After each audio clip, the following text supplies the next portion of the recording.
오늘 읽은 말씀 마태복음 14장 13절에서 21절을 가지고 고치시고 채우시는 예수라는 제목으로 함께 은혜를 나누고자 합니다. 여러분, 한번 질문을 던져봅니다.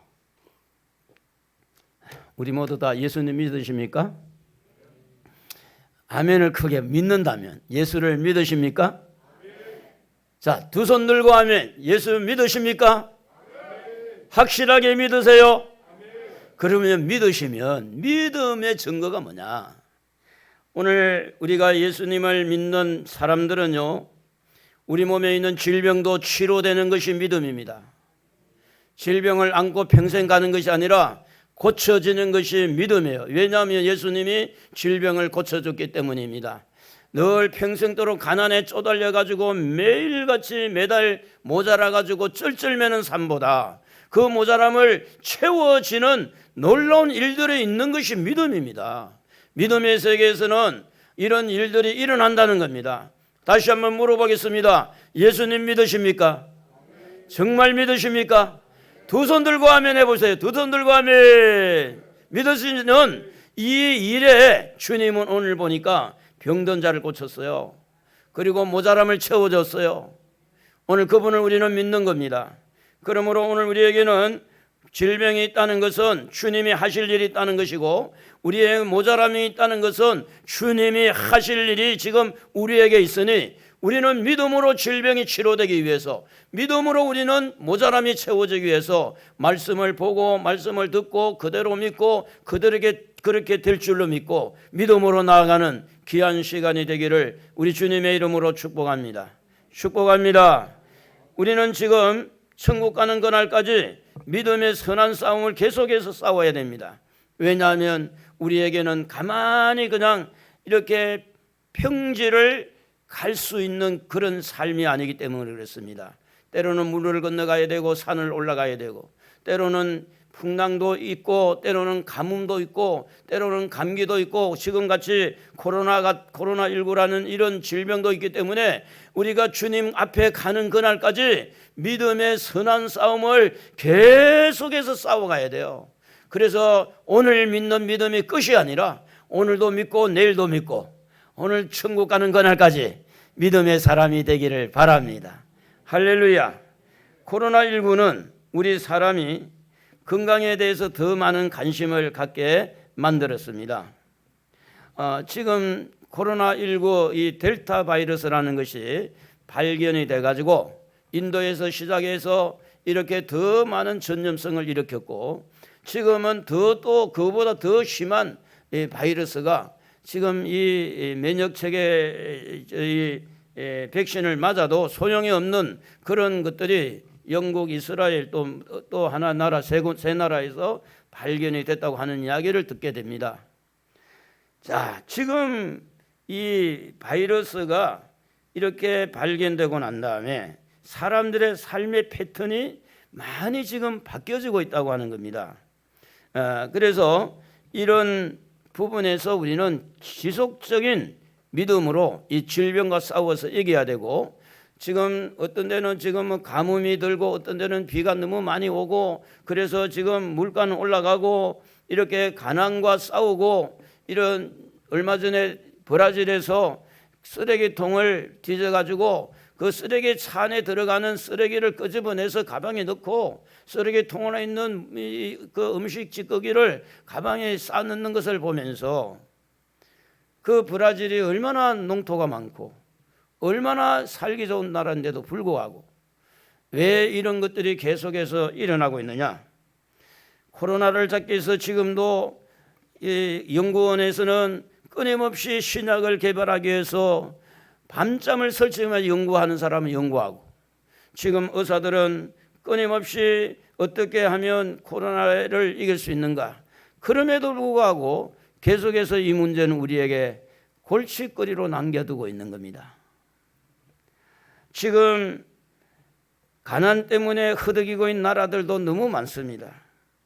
자, 이런 질병 때문에 병원이 세워지고 이 가난 때문에 나름대로 연구를 해서 우리가 어떻게든 좋은 공모를 만들기 위해서 농림부에서 많은 수고를 함에도 불구하고 여전히 환자는 그대로 있고 더 많아지고 가난의 문제는 끊임없이 우리와 연결되어 있다는 말은 무슨 말일까요?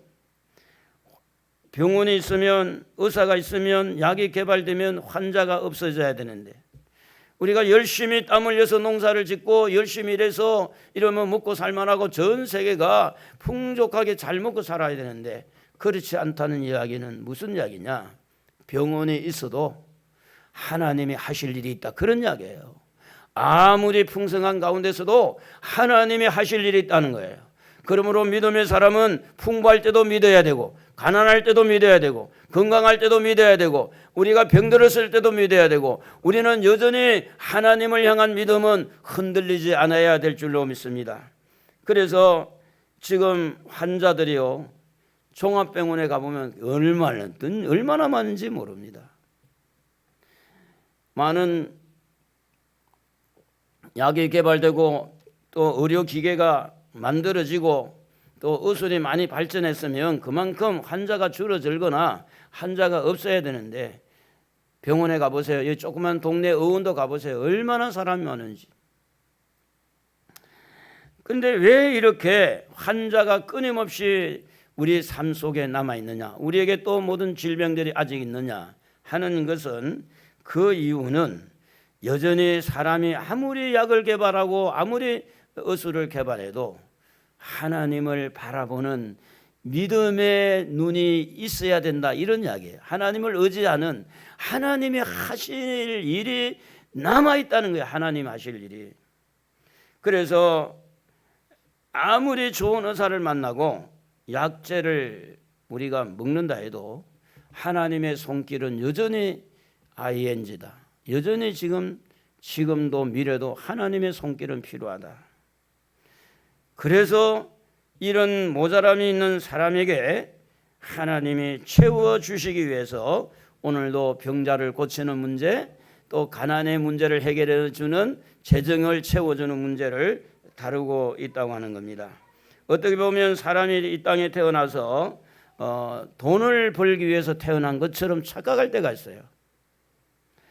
열심히 공부하는 그 목적도 돈 벌기 위해서고, 좋은 사람 만나서 시집 장가 가는 것도 돈을 많이 벌기 위해서, 이 돈을 위한 인생인 것처럼 그렇게 느껴질 때가 있다고 하는 겁니다. 그런데 열심히 일을 함에도 불구하고 왜 원하는 재정이 채워지지 않느냐는 거죠. 재정의 축복도요, 하나님이 하실 일이 있다는 거예요. 병자에게도 하나님이 하실 일이 있지만 가난에도 하나님이 하실 일이 있기 때문에 사람들이 생각한 것처럼 이런 질병의 문제나 재정의 문제가 그렇게 쉽게 사라지지 않는다는 겁니다. 그래서 하나님은 하나님의 자녀들의 그 모자란 재정, 하나님의 자녀들의 아픔의 그 질병을 고쳐주고 채워주기 위해서 하나님은 누구를 이 땅에 보내주시는가 하니 예수 그리스도를 보내주신 줄로 믿습니다. 그래서 오늘 읽은 말씀 14절에 보면 예수께서 나오사 큰 무리를 보시고 불쌍히 여기사 그 중에 있는 병자를 고쳐주시니라. 할렐루야. 그 중에 있는 병자를 고쳐주신 겁니다. 하나님은 예수 그리스도를 통해서 예수를 믿는 사람들에게 있는 질병을 고쳐주시기를 원한다는 겁니다. 의사가 할 일이 있고 약사가 할 일이 있습니다. 그러나 의사가 아무리 많은 일을 하고 약사가 아무리 많은 일을 해도 최종적으로 고치는 일은 하나님이 하시는 것이다. 그러므로 하나님의 선하신 뜻을 우리는 잘 이해를 하고 의사를 만나도 하나님을 믿어야 돼요. 약을 먹어도 하나님을 믿어야 돼요. 왜냐? 치료하시는 분은 하나님이시니까. 질병을 통해서 사람들이 선택하는 한 세 가지 종류를 우리가 생각해 볼 수가 있는데, 첫째는 몸이 아프잖아요. 몸이 아프면 어느 병원에 가지? 무슨 약을 먹지? 누구 의사가 좋지? 이렇게 질병이 나타나면 먼저 하나님 앞에 기도하기 전에 의사가 먼저 생각나고 병원이 먼저 생각나는 경우가 있는, 그러니까 질병을 치료하기 위해서 하나님 앞에 기도하는 게 아니라 병원을 앞장서요. 병원, 어느 병원 가면 좋대, 그리고 어디 병원이 잘한대, 거기에 소문을 듣고 거기에 마음을 쏟는 이런 신앙인이 있다는 거예요. 두 번째는 병원이나 의사, 약사 이런 사람들을 완전히 무시하고 하나님만 의지하는 이런 사람이 있습니다. 주로 이런 성도에게 나타나는 것은 약을 먹게 되면 굉장히 하나님 앞에 미안한 것 같고, 약을 먹으면 믿음이 툭 떨어진 것처럼 느낌을 받을 수가 있습니다. 그래서 병원에 가면 난 믿음 없는 사람으로 낙인된 것 같고, 그리고 약 먹는 모습을 보이게 되면 목사님이 약도 먹네, 아니 기도하면 날 텐데, 하나님이 고쳐주면 될 텐데. 그래서 병원이나 약사나 약을 담을 쌓고 오로지 하나님만 바라보고 하나님 도와주세요, 살려주세요 이래서 약 먹는 사람하고 정죄하고, 또 병원에 가는 사람하고 저 사람 믿음 없다고 판단하는 이런 류의 신앙인이 있다고 하는 겁니다. 그래서 하나님을 생각하지 않고 병원만 의지하는 사람이 있는가 하면, 병원이나 약을 무시하고 하나님만 이렇게 의지하는 사람이 있다는 겁니다. 세 번째 사람은 약이나 의사나 이렇게 치료의 과정들을 인정하면서 최종적으로 하나님을 의뢰하는 사람이 있습니다. 자, 여러분이 세 종류의 신앙인 중에서 1번, 2번, 3번 중에 여러분은 어디에 속합니까? 1번 있는 사람, 2번, 아니면 3번. 손가락으로 해봐요. 몇 번이에요, 여러분? 3번? 네. 자, 이거 우리에게 분명한 선이 끄어져 있어야 됩니다. 자, 우리가 하나님께서 기도하는 사람에게 지혜를 주어서 의술을 개발하고 또 신학을 개발하도록 하나님께서 그에게 창조적인 어떤 능력을 주어서 그렇게 개발해진 약과 그 개발되어진 의술을 우리는 일반 은총이라고 이야기합니다. 그래서 그 일반 은총을 우리 통해서 도움을 받지만 최종적인 답은 하나님이 주셔야 되니까 병원에 가면서도 하나님 좋은 병원 만나게 해주세요. 의사를 만나면서도 하나님 좋은 의사를 만나게 해주세요. 약을 먹으면서도 하나님이 약을 먹을 때 효과가 100배 효과가 나서 이 질병이 치료되게 해주세요. 모든 것을 하나님을 의뢰하되 하나님이 베풀어 주신 일반 은총을 사용한다는 겁니다. 그러면 성경은 뭐라고 여기에서 답을 주느냐 하는 겁니다. 디모데전서 5장 23절 한번 읽어보도록 하겠습니다. 디모데에게 사도 바울이 명령한 겁니다.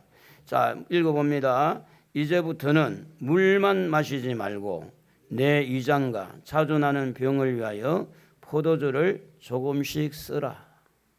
사도 바울은 우리보다 믿음이 훨씬 좋다는 것을 우리는 인정하는 거죠. 디모데요, 우리보다 훨씬 낫다고 봅니다. 그런데 사도 바울은 디모데에게 이런 이야기를 합니다. 네 지금 자주 잔병 치료를 하는데, 특별히 위장이 안 좋은데 그 안 좋은 위장이나 잔병 치료하는 데 대해서 물만 먹지 말고 포도주를 쓰라. 포도주를 약간 쓰라. 자, 이 포도주는 우리 몸에 들어가면 우리 몸을 열을 내게 합니다. 위가 차가우면 모든 질병의 원인이 위가 차가울 때, 그래서 위를 따뜻하게 하라.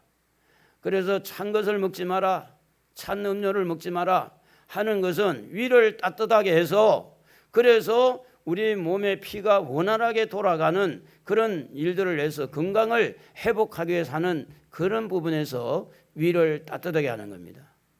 그래서 포도주를 쓰게 되면 혈액순환이 잘 되고, 혈액순환이 잘 되면 그 안에 있는 모든 질병들이 치료될 수 있으니까, 이 말은 사도 바울도 기도하는 사람입니다.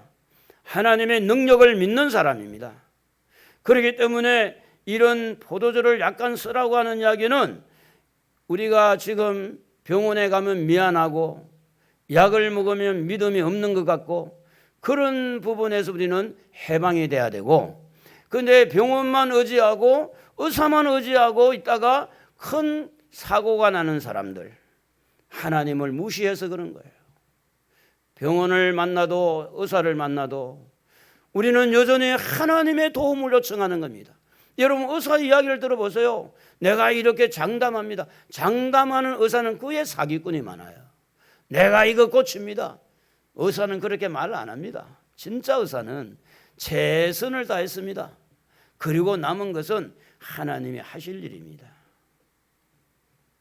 여러분, 출애굽의 그 광야 생활의 여정을 보면 너무 목말라 가지고 하나의 어제 그 웅덩이 물을 발견했는데 물을 마셔보니까 쓴물이에요. 그래서 그 쓰다는 말은 그 물을 먹으면 죽거든요. 그때에 하나님 앞에 모세가 기도했더니 우리가 출애굽기 15장 23절에 보면 이렇게 기록이 되어 있습니다. 마라에 이르렀더니 그 곧 물이 써서 마시지 못하였겠으므로 그 이름을 마라라 하였더라. 백성이 모세에게 원망하여 이르되 우리가 무엇을 마실까 하매 모세가 여호와께 부르짖었더니 여호와께서 그에게 한 나무를 가리키시니 그가 물에 던지니 물이 달게 되었더라. 거기서 여호와께서 그들을 위하여 법도와 율례를 정하시고 그들을 시험하실세. 사실은 여러분, 물을 고칠 때 나무를 사용을 안 해도 되잖아요. 제가 조금 더워가지고 앞에 거만 좀 끕시다. 그러니까 물을 고칠 때 하나님 뭐 그냥 갖다 먹어 이렇게 해도 고쳐야 되는데 왜 하나님이 나무 가지를 사용했냐 그 말이에요.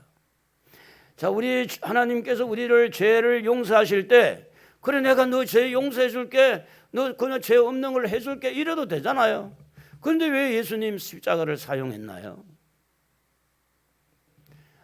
하나님께서 때로는 말씀으로, 때로는 그냥 용서하고 그냥 모든 일을 할 수도 있지만 때로는 하나님이 이런 나뭇가지를 쓴 것처럼, 때로는 이런 약재를 사용한 것처럼, 그래서 하나님이 고쳐주신다는 거죠. 제가 이제 몸이 안 좋았을 때 한의사를 만났을 때는 중풍이라고 그러고 이렇게 신경과를 찾아갔을 때는 이렇게 신경성이라고 해가지고 약을 먹었어요. 그런데 고쳐지지를 않았어요. 그런데 하나님이, 제가 이제 책방에 다른 책을 사기 위해서 갔는데 왜 하나님이 책을 보게 했을까요? 그 책에서 강렬한 빛이, 태양빛보다 더 밝은 빛이 거기에서 환하게 비치는데 그 책을 딱 집어들었는데 물은 만병의 통치약이다. 그런데 그 책을 하나님이 왜 보여줬을까요? 그냥 고쳐줘도 될 텐데, 그 하나님이 나를 고쳐주실 때 알아서 그 내가 고쳐줄게 그냥 고쳐줘도 될 텐데 왜 하나님은 그 물강이한 고달산 목사님의 이 책을 보게 해가지고 소금과 물을 마시면서 그래가지고 혈액순환 됐어요. 그래가지고 치료가 됐어요. 왜 하나님은 그걸 보게 했을까요? 그걸 쓰셨다는 겁니다. 자, 오늘 여기에 썸물에 나무가지를 던졌다는 말은 하나님이 나무라는 그 도구를 쓰면서 나무가 그것을 고쳤다는 이야기는 아니지만 하나님이 그런 방법을 선택을 했다는 거죠. 때로는 나무가 아니라 돌덩어리도 될 수 있죠.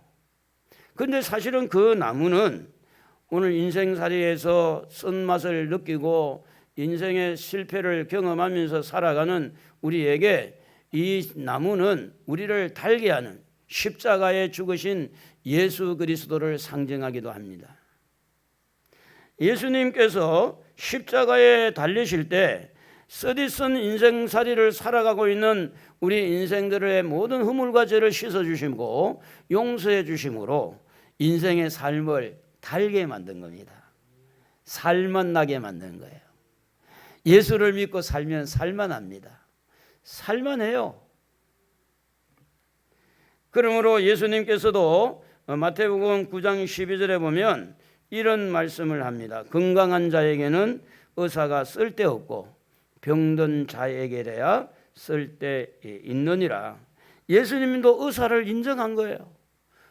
의원을 인정한 거예요. 그 말은 뭐냐면 하나님의 백성들이 오늘 우리가 하나님을 믿기 때문에 의사도 필요 없고 약도 필요 없고 아무것도 필요 없어. 기도만 하면 되는 거야. 틀린 말은 아니지만 정확하지는 않다는 겁니다. 우리는 히스기야와 같이 사형선고를 받았을 때 오직 벽을 향해서 기도해야 되고, 다니엘 같이 나라가 망했을 때 그는 사자굴에 들어갈 줄 알면서도 하루 3번씩 예루살렘을 향해서 창문을 열어놓고 주여 우리나라 회복을 주옵소서 기도하는 것은 오로지 하나님만 바라보고 기도하는 거죠. 그러나 그 일이 이루어졌을 때는, 그 일이 응답이 되었을 때는 믿지 아니한 그 나라의 왕도 하나님이 움직였다고 하는 겁니다. 그냥 한 게 아니에요. 그러므로 사랑하는 성도 여러분, 병든 자에게 의사가 필요함을 예수님이 말한 것처럼 약을 먹는 데 있어서, 병원에 가는 데 있어서 너무 그것을 믿음 없는 것으로 우리가 비판하거나 정죄하지 말고, 하나님을 무시하고 너무 병원이나 약만 의지하지 말고, 치료는 하나님이 하십니다. 고치는 것은 하나님이 하세요. 그러니 하나님을 바라보고 오늘 여러분 약을 먹더라도 기도하면서, 병원을 만나도 기도하면서, 그래서 예수님께서 우리를 통해서 십자가에 돌아가실 때 모든 질고를 지고 가셨다는 말씀이 있어요. 우리는 고쳐져야 됩니다. 여러분 건강하기를 바랍니다. 여러분 몸에 있는 암덩어리가 녹아져야 되고, 그게 주님의 뜻입니다. 오늘 여러분 당뇨도 치료되는 거예요. 혈압이 높아가지고 늘 평생 약을 먹는다는 사람들 고쳐지는 거예요. 안 된다고 자꾸 약만 의지하니까 문제가 일어나는 거지.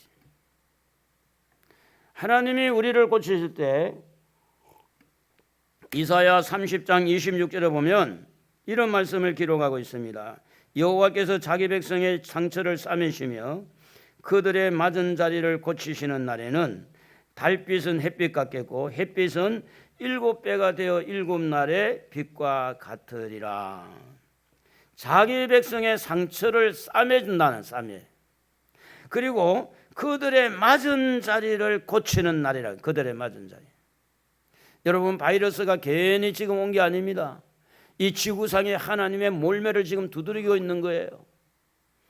물론 중국에서 실수해가지고 이런 부분도 하나 일종이 되겠지만, 궁극적으로 나타나고 있는 나의 몸에 있는 질병도 때로는 누군가에게 맞은 것도 되고, 때로는 내 욕심에 맞은 것도 되고, 때로는 하나님에게 징계받는 것도 있습니다.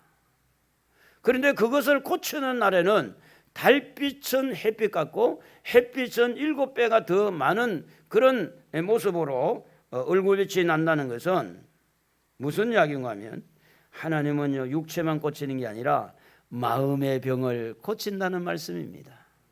마음이 편안하면 얼굴이 환해집니다. 마음이 병들면 얼굴이 검해져요. 그래서 이 모든 질병의 원인은 마음에서 시작이다라는 이야기도 있어요. 그래서 하나님은 우리의 질병을 고칠 때 이 마음을 어떻게 사용하는가, 하나님의 신호가 왔어요. 하나님이 손을 댔어요. 하나님이 고치기 시작했어요. 점점 마음이 평안해집니다. 점점 마음에 그냥 여유가 생깁니다. 초급하지 않습니다. 두렵지 않습니다. 불안하지 않습니다. 마음이 답답하지 않아요. 하나님이 손을 대는 느낌이 온 거예요. 평안해지는 거예요. 하나님께서 손을 대니까 얼굴빛이 환해지는 거예요. 할렐루야. 여러분 얼굴빛이 환해지는 여러분 심령의 치료가 있기를 주님의 이름으로 축복합니다.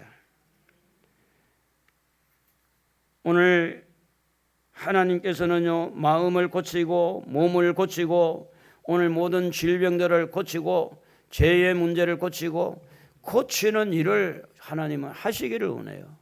누구를 통해서? 예수님을 통해서. 우리 한번 따라합시다. 예수님 고쳐주세요. 그렇게 기도해 본 적 있나요? 하나님 고쳐주세요. 예수님 고쳐주세요. 아니야, 기도해서 되겠어? 뭐 병원에 가야지 뭐. 또 병원에 가면 의사가 하면 또 일주일 봅시다. 바쁘신가 봐요. 그러면 2주 후에 봅시다. 그분들은 돈 벌어 먹어야 되니까. 의사가 진짜 병을 고치려고 하는 사람도 있지만 어떻게 하든지 환자를 끌어모아야 되고 환자가 병원을 자주 방문해야 되니까. 그래야 돈벌이가 되니까. 이 부천에 여기에 보면 그 송내역 앞에 새하늘교회라고 있고 부천 복음내과라는 곳이 있는데 이분은 장로님 출신으로서 내과를 운영하면서 교회를 개척해가지고 이제 송내 바로 옆에 새하늘교회를 아마 심호하고 있는 줄 아는데 저희 어머니가 저희 집에 와서 이제 몸이 안 좋아가지고 병원에 복음내과가 이제 그 당시에 잘한다 이런 이야기를 듣고 갔어요. 걸어 들어갔는데 완전 누워가지고 이제 걷지도 못하게 된 거야. 그러니까 이제 자식들은 걱정이 되잖아요. 병원에서 뭐 이제 운명을 하겠다 이런 생각 때문에 그래서 집으로 모셔야 되겠다고. 그래서 이제 이 병원의 의사가 장로이면서 목사인 이 분이 가면은 돌아가실 것 같다고, 돌아가실 수 있다고 겁을 팍 주는 거예요. 그리고 움찔한 거예요. 우리 집에 가면 돌아가시면 어떻게 하지? 그런데 딱 마음에 생각하기를 돌아가셔도 집에 가서 돌아가셔야 되겠다. 퇴원시켜 주세요. 절대 퇴원을 처음에는 안 된다고 하더니 솔직하게 저한테 고백. 전 그때 알았어요. 병원도 먹고 살아야 되지 않느냐. 그 이야기를 제가 거기서 들은 거예요. 의사가 환자를 보고 양심적으로 고쳐주고 뭔가 이렇게 좀 해주는 것도 있지만 때로는 그들도 먹고 살아야 되니까 돈으로 보이는 거죠. 그러니 여러분 의사만 의지하지 말고 하나님 의지합시다. 할렐루야. 하나님 의지해야 돼요. 하나님 섭섭하게 하지 마세요. 그래서 예수님은요 오늘도 이 환자들, 예수님을 믿는 환자들 치료하기를 원해요. 여러분 그 코드를 맞춰야 돼요. 주님이 치료하기를 원하니 여러분도 주님이 나를 고쳐달라고 그 코드를 좀 맞춰야 돼요. 병원만 의지하지 말고 의사만 의지하지 말고 약만 의지하지 말고 고치는 분은 하나님이시니까. 자, 예수님은 우리에게 또 무엇을 채워주시기를 원할까? 20절에 보니까 다 배불리 먹고 남은 조각이 12바구니에 차게 거두었다는 말씀이 있습니다. 21절에 먹은 사람은 여자와 어린이 외에 5,000명이나 되었더라. 예수님은요 우리의 모자란 재정을 채우기를 원하는 거예요. 아멘 좀 해봐요. 그렇게 하기를 원해요. 우리는 멍청해가지고 우리는 사람들은 좀 어두운해가지고 배고프면 어디 식당 생각하고 배고프면 어떻게 밥을 해서 먹어야 되고 돈이 없으면 누구한테가 빌려야 되고 어떻게 하면은 또 이렇게 해서 저렇게 해서 이렇게 막 온갖 머리를 써서 뭔가 좀 그 돌파구를 찾으려고 하는 것이 우리들의 우둔한 머리인데 예수님은 그 모자란 것들을 채우기를 원하는 거예요. 채우기. 그래서 채우는 그 예수님의 마음은 14절에 보니까 불쌍히 보시는 예수님의 마음이 소개되고 있습니다. 사랑이 담긴 주님의 마음은 여러분의 가정의 재정에 모자란 것을 보고 불쌍히 여기는 거예요. 그저 쪼개고 또 쪼개서 힘들게 살고 있는 여러분의 삶의 모습을 보시는 주님은 잘났다. 한번 좀 고통 좀 받아보라 이게 아니에요. 에? 그래 주일날 빠지더니 그래 폭삭 잘 망했구나 그게 아니에요. 11조를 안 들으더니 그래 잘났다 폭삭 망 그런 게 아니라 주님은 말씀에 순종하지 못해서 때로는 여러 가지 하나님이 기뻐하지 않은 일을 해서 내 욕심을 가지고 살다 보니까 사기를 당해서 어떻게 하든지 예수를 믿는 하나님의 자녀들이 재정의 문제가 어려워서 정말 힘들어서 남모르는 눈물 흘리는 사람들을 보고 주님은 뭐 어떻게 보고 계시느냐? 불쌍히 보는 거예요. 불쌍하게 보는 거예요. 질병이 있는 것도 불쌍해 보이지만 재정이 없는 것도 불쌍해 보인다는 거예요. 그래서 오늘 이 건강을 원하여 치료받기 원하는 사람도 주님이 우리를 불쌍히 여긴다는 것을 아셔야 되지만, 어떻게 하든지 모자란 재정을 좀 이렇게 만들어보고 채워보려고 하는 연약한 우리도 주님은 우리를 바라볼 때 불쌍히 본다는 거예요. 사람이 불쌍히 보면 법을 벗어납니다. 법의 잣대로 불쌍히 보는 게 아닙니다. 사랑의 잣대로 불쌍히 보는 거예요. 하나님은 여러분을 사랑하는 줄로 믿습니다. 그 사랑하는 마음에서 나오는 주님의 눈길은 여러분 삶 속에서 빠듯하게 살고 있고 바둥바둥 살고 있고 어떻게 하면 잘 될까에 고민하고 있는 여러분을 보고 하나님은 여러분을 불쌍히 보신다는 거예요. 그래서 제자들이 이 부분을 어떻게 풀려고 나왔냐면, 이 제자들은 먹을 것을 사먹게 하자는 말로 시작을 합니다. 그런데 예수님은 너희에게 먹을 것을 가져오라. 보리떡 5개와 물고기 2마리밖에 없습니다. 그것을 내게 가져오라. 자, 예수님은 모든 문제를 풀 수 있는 해결책을 가지고 있어요. 그래서 예수님의 마음은요, 문제 앞에 있는 우리보다는 달라요. 항상 긍정적이에요. 예수님은 못하는 게 없잖아요. 지금 한 2만 명 되는 사람들이 배가 고파가지고 저녁 때가 됐는데 이제 제자들이 볼 때 이 사람들 다 보내서 먹을 걸 사 먹게 하자고 이렇게 나오지만 주님은 그렇게 생각을 안 했어요. 왜냐하면 주님은 문제를 해결할 수 있는 키가 있으니까.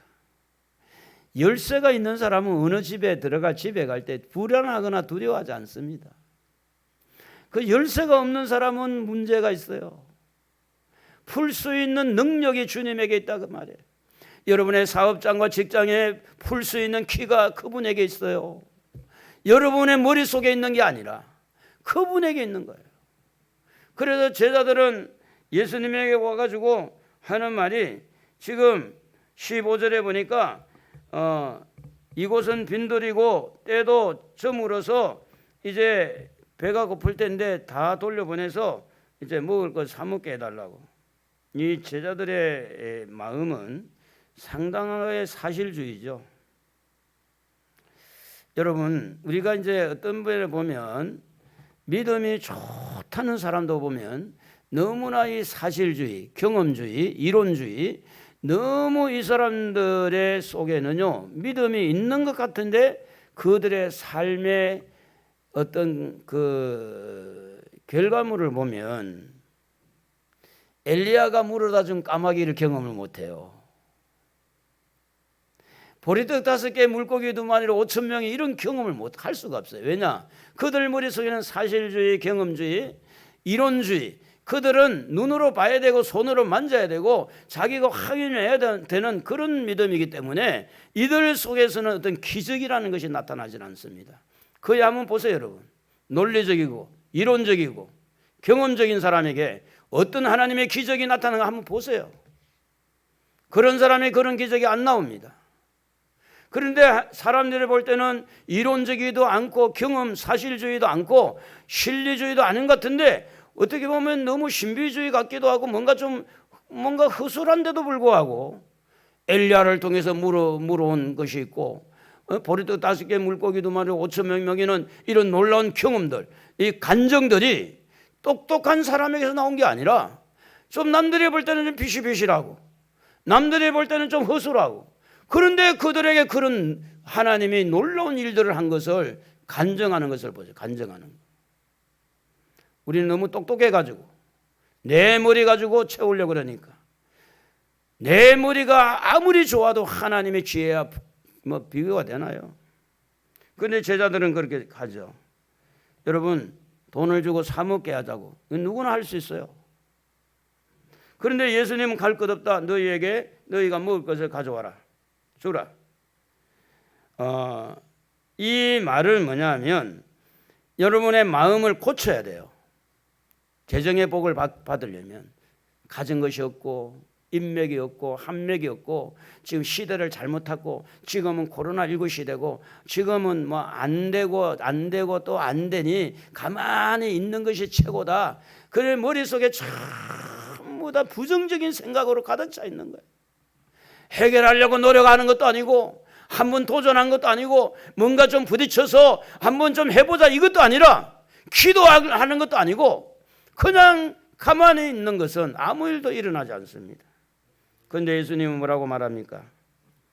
가져와라. 그 말은 주님은 이 문제를 해결할 수 있는 능력이 있다는 이야기입니다. 주님이 도와주시면 길이 열리는 줄로 믿습니다. 주님이 함께하면 여러분의 재정의 복을 받을 수가 있어요. 그래서 성경은 그렇게 기록합니다. 마가복음 9장 23절에 보면 할 수 있거든이 무슨 말이냐? 믿는 자들에게는 능히 하지 못할 일이 없느니라. 이 성경 구절을 늘 애우는 사람들, 성경 말씀대로 살지 않고 성경 말씀대로 믿지 않고 정보만 얻어가지고 줄줄줄줄 애우긴 하는데 전혀 그게 기적이 안 일어나요. 전혀 그 재정에 언제 문제가 해결 안 되고 질병이 치료되지 않아요. 왜냐? 말이 이렇게 되어졌을 때 그것을 내 마음에 가슴에 안고 할 수 있거든요. 무슨 말이냐? 주님의 능력을 믿는 사람에게는 이런 놀라운 일들이 일어난다. 일어날 수 있으니 그분을 믿자. 믿음의 사람으로 나아가야 역사가 일어나지. 어떻게 하면 하나님보다 사람한테 붙어가지고 말이지. 잘 봐주세요. 알았죠? 꼭 기억해 주세요.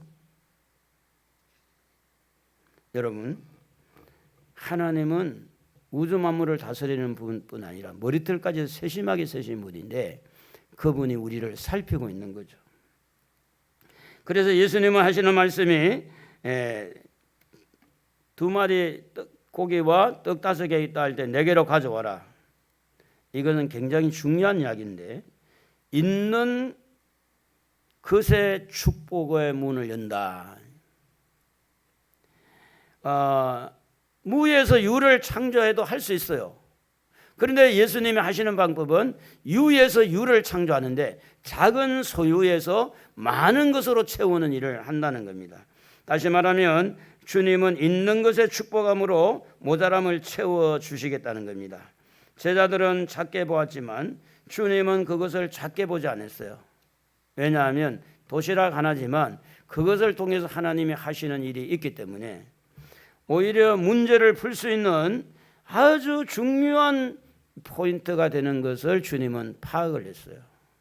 마태복음 17장 20절에 보면 이르시되 너희 믿음이 작은 까닭이라 이니라 진실로 너희에게 이르노니 만일 너희에게 믿음이 겨자씨 하늘만큼만 있어도 이 산을 맹하여 여기서 저기로 옮겨지라 하면 옮겨질 것이요 또 너희가 못할 것이 없으리라.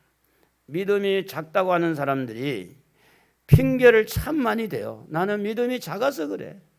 나는 믿음이 너무 적기 때문에 일어날 수가 없어.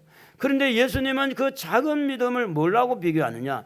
겨자씨만한 믿음이 있을지라도 믿음이 있는 자에게 용기를 주는 말씀이잖아요.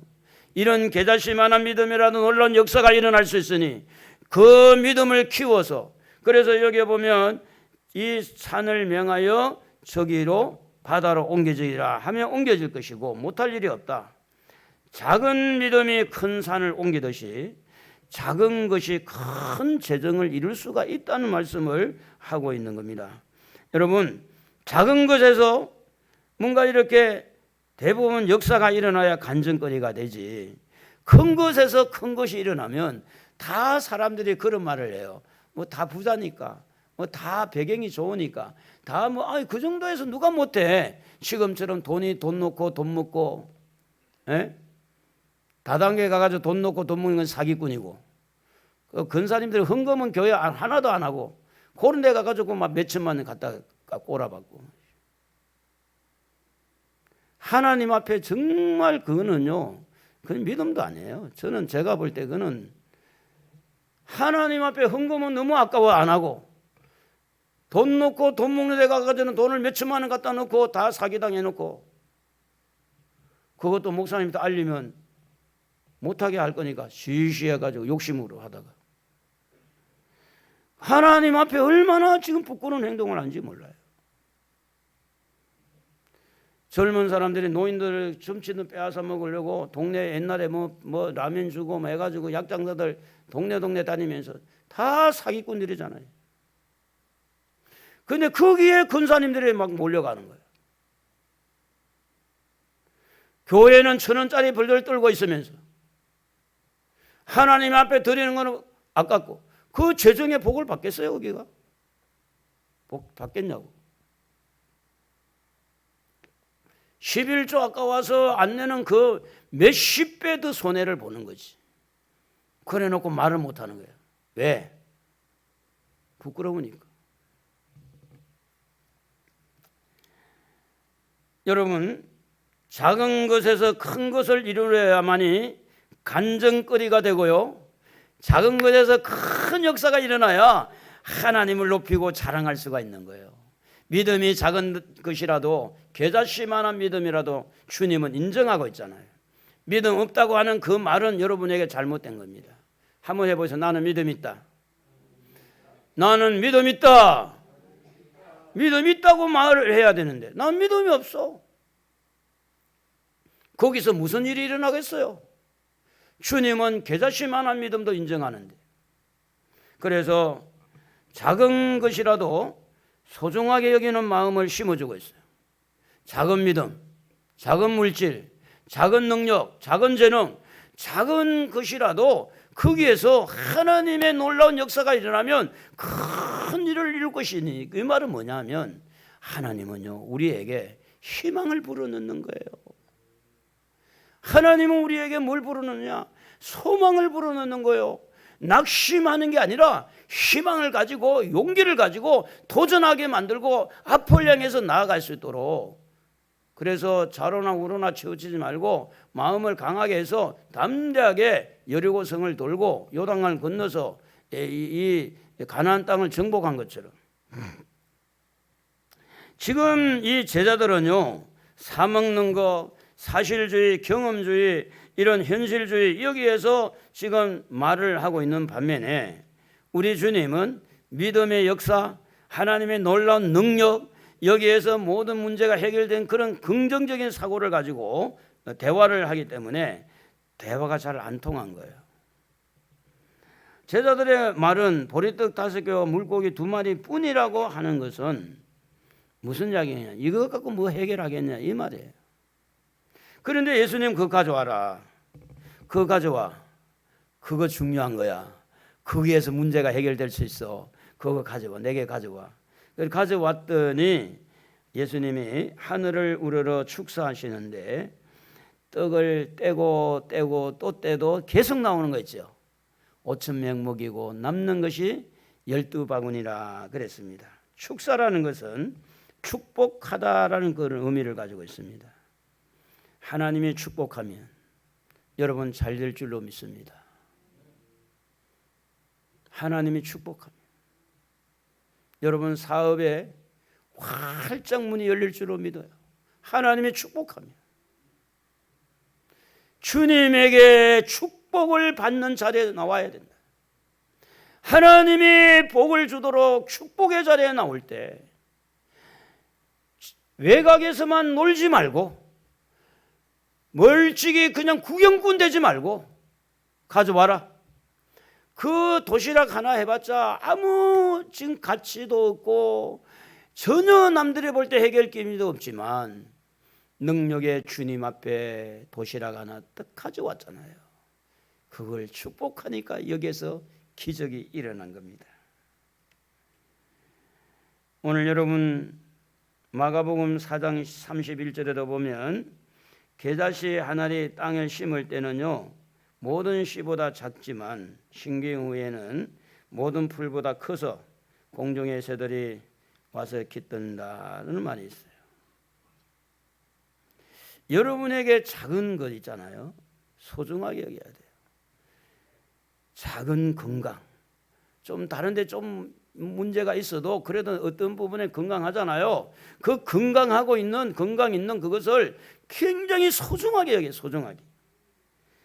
그리고 여러분에게 돈이 많지 않지만 재정이 많지 않더라도 남들처럼 뭐 기라성 같은 부자들처럼 그런 되지 않을더라도 여러분 가지고 있는 작은 통장의 금액이든 여러분이 가지고 있는 작은 재산이든 간에 이것을 소중하게 여겨야 여기에서 놀라운 하나님이 하실 일이 있다는 겁니다. 그래서 여러분이 가지고 있는 작은 재정을 감사할 줄 알고 만족할 줄 알고 디모데전서 6장 8절에 보면 우리가 먹을 것과 입을 것이 있는 적 족한 줄 알 것이니라. 히브리서 13장 5절 돈을 사랑하지 말고 있는 바를 족한 줄 알라. 여러분 우리가 너무 욕심 때문에 재정의 축복이 들어오지 못하도록 막는 경우도 없지 않아 있을 수가 있어요. 하나님은요 여러분 행복하기를 원해요. 부자가 되고 나서 행복한 것도 물론 맞겠지만 작은 건강, 작은 소유의 재정을 가지고 있으면서도 하나님은 여러분이 행복하기를 원해요. 그러면서 하나님의 축복을 더 주고 싶은 거예요. 지금까지 가지고 있었던 내 건강에 대해서 감사하고 가지고 있는 재정에 대해서 감사하고 내가 비록 적은 재능이 있더라도 그 재능에 대해서 감사하고 저도 이제 근무를 이렇게 관리하다 보니까 사람을 부르면 한 번 부르는데 기술자 30만 원에다가 또 밑에 일하는 사람 뭐 15만 원에다가 한 번 부르면 인건비가 약 한 50만 원 나가는 거예요. 한 시간 와서 일해도 소용없어. 한 번 부르면 그래. 그러다 보니까 안 되겠다 싶어서 내가 이거 하나 연장 사고 저거 사고 해가지고 웬만한 거는 내가 다 해요. 웬만한 건 다 하니까. 특별히 그냥 일이 많고 또 내가 이제 할 수 있지만 이거는 안 되겠다 해 큰 공사나 이런 거는 다른 사람한테 맡기지만 하나님은요 여러분에게 지혜를 주신 것이 있고요 비록 작은 것이라도 여러분에게 재능이 있어요. 여러분 나름대로 달란트가 있어요. 여러분 잘하는 게 있어요. 그거 소중하게 여겨야 돼요. 귀하게 여겨야 돼요. 왜 그러냐? 그 통로를 통해서도 하나님이 재정의 축복의 문을 열 수가 있으니까 그래요.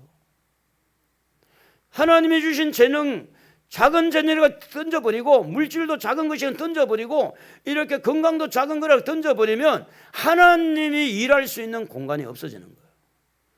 비록 이렇게 한쪽은 조금 상해도 한쪽은 건강하니 감사할 줄 아시고 다른 사람처럼 내가 부자는 아니라도 그래 먹고 살만하니까 감사할 줄 알고 그래도 잘 자리가 있고 그래도 오순도순 대화하면서 상을 차려놓고 밥을 먹을 수 있으니 감사할 줄 알고 거기에 뭔가 하나님이 벌과 나비처럼 찾아와서 뭔가 좀 꿀을 만들고 이렇게 해서 하나님이 더 복을 주는 거지. 그러므로 오늘 우리는 마지막 결론적으로 말씀을 드리면 이제 작은 믿음이라도 소중하게 여기고 건강도 소중하게 여기면서 어떻게 우리가 이제 마음을 추스려야 되겠느냐.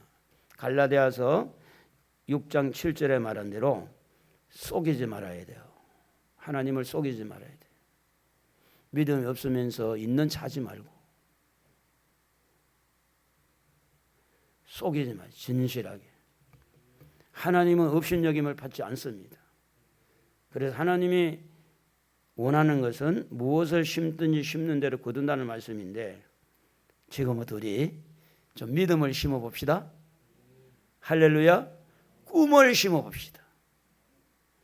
하나님의 능력을 믿고 믿음으로 꿈을 심고 소원, 기도를 심고 그리고 그 심은 것을 믿음으로 잘할 수 있도록 기대하는 거예요. 기대하고 좋은 일이 있으리라. 이거는 미래행이잖아요. 기대하고 많이 크게 있으리라. 좋은 일이 날 줄 알고 이 크게 일어날 줄 알고 우리가 좀 진실하게 어떻게 하든지 이제부터 믿음으로 꿈을 가지고 소원을 가지고 나는 치료될 수 있어. 나는 비록 지금 가진 것이 없어도 하나님께서 부자로 만드실 거야. 이런 꿈을 가지고 그래서 고치시고 채우시는 예수님을 바라보시고 오늘 여러분의 삶 속에 주님이 늘 함께해서 여러분이 알지 못하는 질병도 고쳐주시고 여러분이 알지 못하는 문제도 해결해 주셔서 하시는 일들이 채워지는 역사가 일어나기를 우리 주님의 이름으로 축복합니다.